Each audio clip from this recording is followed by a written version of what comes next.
नमस्कार है आप सभी को। मैं आप सभी का स्वागत करती हूँ कक्षा 12 की हिस्ट्री की ऑनलाइन क्लास में। कक्षा 12 हिस्ट्री में हमने पढ़ा था जो है अंतरिम सरकार का गठन पढ़ा था। उसके बाद जो है एटली का घोषणा पत्र, यानी हमने भारत विभाजन और स्वतंत्रता वाला पॉइंट है या अध्ययन बिंदु है वो पढ़ा था। अब हम एटली का घोषणा पत्र, जिसमें कहा गया था कि 1948 से पहले, जून 1948 से पहले जो है ब्रिटिश सरकार है वो भारतीयों को सत्ता हस्तांतरण कर देगी। तो चैप्टर नंबर 6 है आपका, और चैप्टर का नाम है आधुनिक भारत का स्वाधीनता आंदोलन। इसी आधुनिक भारत का स्वाधीनता आंदोलन में माउंटबेटन योजना जो कि लागू किया गया था 3 जून 1947 को, ठीक है। और नया वायसराय लॉर्ड माउंटबेटन जो कि आए थे। तो हम पढ़ते हैं लॉर्ड माउंटबेटन योजना क्या है, प्रश्न पूछा जाता है इससे। 24 मार्च 1947 को माउंटबेटन वायसराय बनकर आए हैं। वायसराय बनकर कब आए हैं? मार्च 1947 यानी 24 मार्च को। माउंटबेटन ने विभिन्न राजनीतिक दलों और नेताओं से बातचीत की, यानी यहाँ की परिस्थितियों को देखते हुए माउंटबेटन इस निर्णय पर पहुंचा कि भारत की समस्या का एकमात्र समाधान देश का विभाजन और पाकिस्तान का निर्माण है। यानी कि जो परिस्थितियाँ भारत के अंदर मौजूद थी, उन परिस्थितियों को देखने के बाद माउंटबेटन ने ये कहा कि पाकिस्तान और भारत का विभाजन अवश्यंभावी है, अन्यथा इसका कोई उपाय नहीं है, समस्याएं हमेशा बनी रहेगी। सरदार पटेल, वल्लभ भाई पटेल जो हमारे गृह मंत्री बने थे, सरदार वल्लभ भाई पटेल और जवाहरलाल नेहरू ने माउंटबेटन ने बंटवारे के पक्ष में कर लिया, और अबुल कलाम आज़ाद और महात्मा गांधी इस बंटवारे के पक्ष में नहीं थे। महात्मा गांधी ने कहा था कि अगर कांग्रेस बंटवारा स्वीकार करेगी तो उसे मेरी लाश के ऊपर से गुजरना पड़ेगा, जब तक मैं जिंदा हूँ भारत के बंटवारे के लिए कभी राजी नहीं होऊंगा। तो ये प्रश्न पूछा जा सकता है कि ये शब्द किसके थे, तो ये, और वो ये कहते हैं कि मेरा वश चला तो कांग्रेस को भी इसे स्वीकार करने की इजाज़त नहीं दूंगा, ये महात्मा गांधी ने कहा था, ठीक है।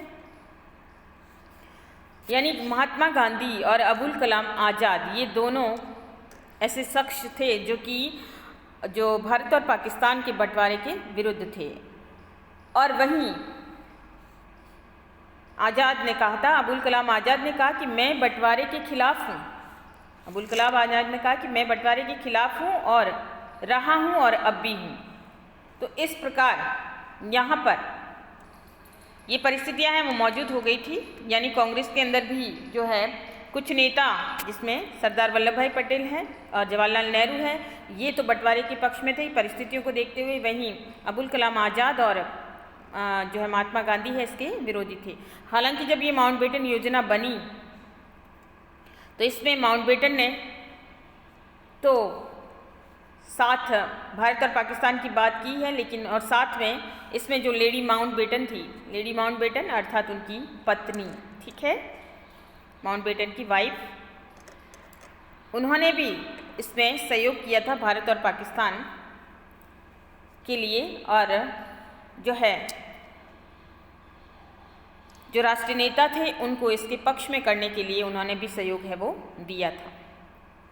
महात्मा गांधी ने लॉर्ड माउंटबेटन से मिलकर उन्हें सुझाव दिया कि जिन्ना को सरकार बनाने और अपने मंत्रिमंडल के सदस्यों को चुनने का जो है अधिकार दे दिया जाए। महात्मा गांधी जो है पक्षधर थे इनके। इस सुझाव का पटेल और नेहरू ने विरोध किया, तब गांधी जी वापस पीछे हट गए। यानी गांधी जी ने ये कह दिया कि भारत और पाकिस्तान का जो है विभाजन नहीं होना चाहिए, बल्कि जिन्ना को शक्ति दे दो और जिन्ना जैसा चाहे वैसा सरकार है वो बना सकते हैं, अपना मंत्रिमंडल बना सकते हैं। लेकिन भारतीय राष्ट्रीय नेता जिसमें जवाहरलाल नेहरू और वहीं सरदार वल्लभ भाई पटेल, जिन्हें हम लौह पुरुष के नाम से जानते हैं, उन्होंने गांधी जी की इस बात का भी विरोध किया। और उन्होंने इस विरोध करने से, जब विरोध तल्खी के साथ हुआ, तो गांधी जी को पीछे हटना पड़ा, अपनी बात से जो है पीछे हटना पड़ा। देश की वर्तमान स्थिति को देखते हुए महात्मा गांधी ने कुछ दिनों बाद ये मान लिया कि बंटवारा अवश्यंभावी है, कि स्थितियाँ विपरीत थी। गांधी जी नहीं चाहते थे कि बंटवारा हो, लेकिन फिर भी स्थितियों को देखते हुए, तत्कालीन परिस्थितियों को देखते हुए गांधी जी को ये मानना पड़ा कि बंटवारे के बिना नहीं चल सकता। कांग्रेस और मुस्लिम लीग के नेताओं से बातचीत करने के बाद माउंटबेटन ने लंदन जाकर ब्रिटिश सरकार को देश के बंटवारे की योजना बताई कि जब माउंटबेटन वापस लंदन गए और इस दौरान वहाँ जाकर उन्होंने भारतीय परिस्थितियाँ उनके सामने रखी कि बंटवारा इस प्रकार से होगा या ये परिस्थितियाँ हैं जिसके कारण देश का बंटवारा होना चाहिए। माउंटबेटन वापस आए, उसने वापस भारत आकर इस विषय में कांग्रेस और मुस्लिम लीग लीग से बातचीत करके उनकी स्वीकृति भी प्राप्त कर ली। ब्रिटिश सरकार ने भारत के बंटवारे की माउंटबेटन योजना को 3 जून 1947 को प्रकाशित किया। जब भारत में माउंटबेटन जो है ब्रिटेन की सरकार से वहाँ पे बातचीत करके जब इस योजना को लागू करने की बात आई, तब जाके माउंटबेटन ने इस योजना को अखबार के अंदर या कह सकते हैं योजना को प्रकाशित किया। माउंटबेटन योजना में जो है मुख्य बातें थी वो हम जान लें। इस योजना के अंदर ये बिंदु थे कि इसमें कहा गया था कि भारत को 2 भारतीय संघ एवं पाकिस्तान में बांट दिया जाएगा, यानी 2 भागों में बांटा जाएगा, एक तो भारत और दूसरा पाकिस्तान, जिसमें भारतीय संघ नाम दिया है, दूसरा पाकिस्तान जो है देश बनेगा, 2 विभाग बनेंगे। दूसरा कि संविधान सभा द्वारा पारित संविधान भारत के उन भागों में लागू नहीं किया जाएगा जो इसे मानने को तैयार नहीं, यानी ये योजना जो है जो ये कानून जो पारित होगा संविधान सभा के द्वारा, इसमें जो इसको मानने के लिए तैयार नहीं है उनके ऊपर ये लागू नहीं किया जाएगा। फिर है तीसरा कि भारत के विभाजन से पहले पंजाब और बंगाल के सीमांकन के प्रश्न का फैसला होगा। ये वो इलाके थे जहाँ जो है आबादी का बाहुल्य था, कि पंजाब जो इलाका था वहाँ पे हिंदू बाहुल्य ज़्यादा था और बंगाल के अंदर जो क्षेत्र था उसमें मुस्लिम जो है बाहुल्य ज़्यादा था। ठीक है, तो इन परिस्थितियों को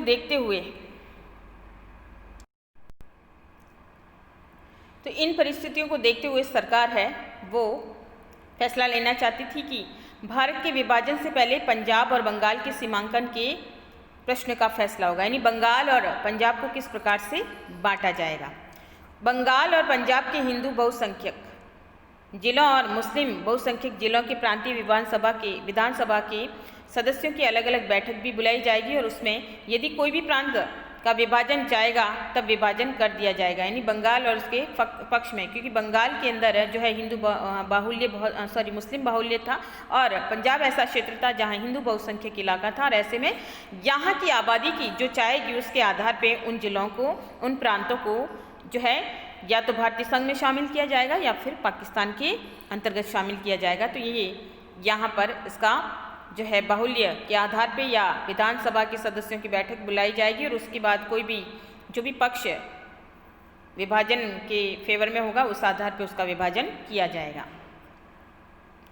उत्तर पश्चिमी सीमा प्रांत और असम के सिलहट जिला, असम का सिलहट जो जिला था ये मुस्लिम आबादी का क्षेत्र था, यहाँ पे मुस्लिम आबादी बहुत ज़्यादा थी और उत्तर पश्चिमी सीमा प्रांत यानी कि जो है पाकिस्तान के क्षेत्र से बॉर्डर से मिलते जुले जिले जिसमें जो है पश्चिमी पंजाब वगैरह इलाके हैं या सिंध का प्रदेश इसमें शामिल था। जनमत संग्रह द्वारा ये निर्णय लिया जाएगा कि वे किसके साथ रहना चाहते हैं, यानी इन प्रांतों से पूछ लिया जाएगा या यहाँ पे जनमत संग्रह करवा दिया जाएगा और इस आधार पे निश्चय किया जाएगा कि ये प्रांत किस में मिलना चाहते हैं। सिंध विधानसभा में वोट के माध्यम से ये निर्णय लिया जाएगा कि ये किसके साथ सम्मिलित होना चाहते हैं, कि सिंध का प्रदेश है उसमें भी वोटिंग की जाएगी और वोटिंग के आधार पे ये तय किया जाएगा कि ये सिंध का प्रदेश है किस में मिलना चाहता है, क्या भारतीय संघ में मिलना चाहता है या फिर ये पाकिस्तान के अंदर रहना चाहता है। देशी रियासतों को ये तय करने का अधिकार होगा कि वह किसके साथ सम्मिलित है। देखिए, भारत जब आज़ाद हुआ था उससे पूर्व देश के अंदर बहुत सारी रियासतें मौजूद थी। उन रियासतों में चूँकि काफ़ी बड़ी रियासतें थी और काफ़ी पावरफुल रियासतें थी, तो ऐसे में वो रियासतें जो सत्ता जिनके हाथ में रही थी और उनको ये अधिकार दिया गया कि वो किसके साथ सम्मिलित हो, क्या वो अगर वो पाकिस्तान के साथ सम्मिलित होना चाहे तो वो पाकिस्तान में सम्मिलित हो और अगर वो भारतीय संघ में सम्मिलित होना चाहे तो भारतीय संघ में सम्मिलित हो सकती। तो उनको ये जो है स्वतंत्रता दी गई। यदि रियासत किसी के साथ भी सम्मिलित नहीं होना चाहे तब उसके ब्रिटेन के साथ पहले जैसे संबंध बने रहेंगे। और इसमें ये भी कहा गया कि अगर कोई भी रियासत अपनी स्वतंत्र सत्ता को रखना चाहती है तो ऐसे में जो है वो अपने स्वतंत्र जो है रियासत रख सकती है और ब्रिटेन के साथ उनके संबंध पहले जैसे ही बने रहेंगे, यानी ब्रिटिश सरकार है उनसे नाराज नहीं होगी। इस प्रस्ताव का समर्थन करते हुए आज़ाद ने कहा कि कांग्रेस कार्य समिति का निर्णय सही निर्णय नहीं है, लेकिन कांग्रेस के सामने अब कोई विकल्प भी नहीं है। यानी कि जो ये प्रस्ताव पारित किया गया था इसमें कि अब उनके सामने कोई अन्य विकल्प भी नहीं है, तो ऐसे में जो संविधान की जो माउंटबेटन योजना है वो बनी है वो उसे मानना होगा। इस प्रस्ताव का विरोध सिंध के नेता थे जिसका नाम था चौथराम मिडवानी, पंजाब कांग्रेस के अध्यक्ष थे डॉक्टर किचलू, पुरुषोत्तम दास टंडन और मौलाना हफीजुर्रहमान आदि ने इसका विरोध किया। हिंदू महासभा ने इस योजना की आलोचना की, उन्होंने भी इस योजना को पसंद नहीं किया। बंटवारा स्वीकार करने से पूर्व पश्चिमोत्तर सीमा प्रांत के नेताओं से नहीं पूछा गया। देखिए ये बंटवारा जब भारत और पाकिस्तान की विभाजन की बात आ रही थी तो यहाँ पे पूर्व और पश्चिमोत्तर सीमा प्रांत, इन प्रांतों के जो प्रमुख नेता थे उनसे नहीं पूछा गया था। और इससे खान अब्दुल गफ्फार खां, जिसे हम सीमांत गांधी कहते हैं या दूसरे गांधी कहते हैं, उन्होंने भी बंटवारे का विरोध किया था। ये शुरू से ही जो है बंटवारे के विरुद्ध में थे ये भी, और ये मुस्लिम नेता थे लेकिन फिर भी जो है वो विरोध ये जो है गांधीवादी विचारधारा के व्यक्ति थे, तो इन्हें दूसरा गांधी भी कहा जाता है। तो इन्होंने भी बंटवारे का विरोध है वो किया था और इन्हें सीमांत गांधी के नाम से जाना जाता है। और उन्होंने ये कहा कि अगर कांग्रेस अब खुदाई खिदमतगारों को भेड़ियों के सामने फेंक देती है तो सीमा प्रांत इसे दगाबाजी का काम समझेगा। उनके ये शब्द थे कि अगर कांग्रेस अब उनके बारे में सही निर्णय नहीं लेती है और भेड़ियों के सामने यानी वो पाकिस्तान के अंदर डाल देती है और उनके खिलाफ फैसला लेती है, उनके बारे में नहीं सोचती है, तो ऐसे में ये दगाबाजी का काम होगा। खुदाई खिदमतगारों यानी ईश्वर के बंदे यानी अल्लाह के बंदे या परमात्मा के बंदे यानी अच्छे इंसान, अगर उनके साथ ऐसा होता है तो ये उनके लिए दगाबाजी का काम होगा। ये खान अब्दुल गफ्फार खान ने बंटवारे का विरोध करते हुए ये वाक्य है वो कहे थे। अब्दुल गफ्फार खान ने जनमत संग्रह में भाग नहीं लिया और उसका बहिष्कार है वो किया। ठीक है, इस कारण मुस्लिम लीग ने सांप्रदायिकता का प्रचार किया, यानी उन्होंने भाग नहीं लिया और मुस्लिम लीग ने सांप्रदायिकता धर्म की राजनीति को फैलाया और पश्चिमोत्तर सीमा प्रांत को पाकिस्तान में सम्मिलित करवा दिया। और उन्होंने जो इलाका था पश्चिमी पंजाब का इलाका, तो इनको वो पाकिस्तान में सम्मिलित करवा लिया। पूर्वी बंगाल, पश्चिमी पंजाब, सिंध, बलूचिस्तान और असम के सिलेट जिले को पाकिस्तान में सम्मिलित किया गया। ये जब माउंटबेटन योजना बनी तो पूर्वी बंगाल यानी वर्तमान का जो है बांग्लादेश और पश्चिमी पंजाब, ये ऐसे इलाके थे जहाँ पर मुस्लिम आबादी का बाहुल्य था, इनको पाकिस्तान के अंदर सम्मिलित किया गया। बंगाल और पंजाब की गैर मुस्लिम क्षेत्र की जनता ने भारत में सम्मिलित होने का निर्णय लिया। सिलहट को छोड़कर संपूर्ण असम है वो भारत के अंतर्गत रहा कि असम का जो सिलहट नामक जिला था वो जो है पूर्वी बंगाल में शामिल हो गया, अर्थात वर्तमान का बांग्लादेश उसमें शामिल हुआ। और बाकी सारे जो है जिस संघ में सम्मिलित होना चाहते थे मुस्लिम जनता ने भारत में सम्मिलित होने का निर्णय, मुस्लिम क्षेत्र की जनता ने, यानी क्षेत्र मुस्लिम थे लेकिन हिंदू बाहुल्य था, तो ऐसे में उस जो है कुछ हिस्से हैं वो भारत के अंदर सम्मिलित हुए और बाकी पाकिस्तान के अंदर डाल दिए गए। अब ये जब योजना बनकर तैयार हुई, पाकिस्तान और भारत के विभाजन के बारे में गोविंद वल्लभ पंत जो थे नेता, उन्होंने कहा कि 3 जून की योजना की स्वीकृति ही देश के लिए स्वराज और स्वाधीनता पाने का एकमात्र मार्ग है। इस आधार पे उन्होंने इस चीज़ को मान लिया कि जो माउंटबेटन योजना है उसको मान लेना ही देश के लिए यही सही उपाय है, तभी अंग्रेज सरकार है वो भारत भी छोड़ेगी, हमें जो है स्वतंत्रता भी देगी। तो एकमात्र मार्ग है स्वाधीनता पाने का। आज हमारे सामने सिर्फ 2 ही विकल्प है, या तो हम माउंटबेटन की योजना जो 3 जून की योजना है उसकी स्वीकृति को स्वीकार कर लें या फिर आत्महत्या कर लें, यानी या फिर हम जो राजनीति देश की जो समस्यात्मक राजनीति चल रही है उसको हम स्वीकार कर लें। ये गोविंद वल्लभ पंत के जो है वाक्य थे। अब जब माउंटबेटन योजना बनकर तैयार हो गई, भारत और पाकिस्तान का विभाजन हो गया, अर्थात जो जिले मुस्लिम आबादी क्षेत्र वाले इलाके थे वो पाकिस्तान के हिस्सों में डाल दिए गए और फिर भारतीय संघ का निर्माण हुआ। अब आती है भारतीय स्वतंत्रता अधिनियम 4 जुलाई 1947 को, अधिनियम यानी एक्ट या कानून, इसके बारे में भी हम जान लेते हैं। 4 जुलाई 1947 भारतीय स्वाधीनता विधेयक ब्रिटिश संसद में प्रस्तुत किया गया। यानी भारतीय स्वाधीनता का विधेयक यानी जो माउंटबेटन योजना के आधार पर भारत और पाकिस्तान का बंटवारा वो ब्रिटिश संसद यानी ब्रिटिश पार्लियामेंट में लाया गया। 18 जुलाई 1947 को ये विधेयक ब्रिटिश सम्राट के हस्ताक्षर होते ही पारित हो गया। यानी ब्रिटिश सम्राट ने इसके ऊपर हस्ताक्षर कर दिए और भारतीय स्वतंत्रता अधिनियम 1947 ये कहलाया। दो नए राष्ट्र भारत और पाकिस्तान बने। उस दौरान जब अधिनियम पारित हो गया तो दो राष्ट्र बने, एक का नाम दिया गया भारत और दूसरा बन गया पाकिस्तान। मोहम्मद अली जिन्ना पाकिस्तान के गवर्नर जनरल बने एवं लियाकत अली पाकिस्तान के प्रथम प्रधानमंत्री बने। स्वतंत्र भारत के गवर्नर जनरल लॉर्ड माउंटबेटन और प्रधानमंत्री जवाहरलाल नेहरू है उस समय बने। भारतीय संघ की संविधान सभा की बैठक 14 अगस्त 1947 को आधी रात में हुई और 14 अगस्त की रात के 12 बजे एवं 15 अगस्त के प्रारंभ होते ही जवाहरलाल नेहरू ने देश को संबोधित करते हुए कहा कि वर्षों पूर्व हमने किस्मत के साथ बाजी लगाई थी। अब समय आ गया कि हम अपनी प्रतिज्ञा को पूरी तरह न सही लेकिन काफ़ी हद तक पूरा करें। आधी रात की इस घड़ी में जब दुनिया सो रही है, भारत जागकर जीवन और स्वतंत्रता प्राप्त कर रहा है। एक क्षण ऐसा आता है जो इतिहास में बहुत कम आता है और जब हम पुराने युग से नए युग में कदम रखते हैं, जब एक युग खत्म होता है और जब एक राष्ट्र की अरसे से दबी आत्मा है वो बोल उठती है। तो ये जब भारत आज़ाद हुआ तो यहाँ पे हम देख सकते हैं 14 अगस्त को पाकिस्तान को स्वतंत्रता मिली यानी पाकिस्तान बना और पाकिस्तान के प्रथम गवर्नर जनरल है वो मोहम्मद अली जिन्ना और प्रथम प्रधानमंत्री लियाकत अली है वो बने हैं।